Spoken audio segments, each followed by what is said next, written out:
In order to use a different device with the Echo Dot and use it as a speaker, you don't need to download the Alexa app. So in this video, I'm going to show you how to pair a secondary device to the Echo Dot 4th generation and use it as a speaker. So you have to issue a command to the Echo Dot to go into Bluetooth pairing mode. So what you do is you say, Alexa, pair. Searching.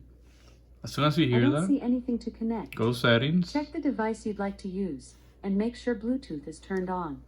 To set up a new device, go to your Alexa app.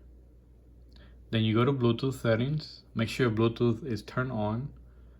And then under other devices, you're gonna see the Echo Dot -U4R. So the name, you click on that. Connect it to Manny's iPad. And Now that now you're paired, next time just say, connect my phone.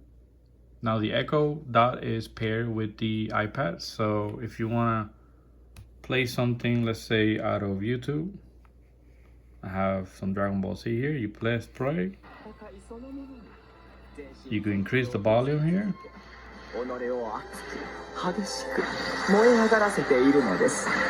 And it gets decently loud.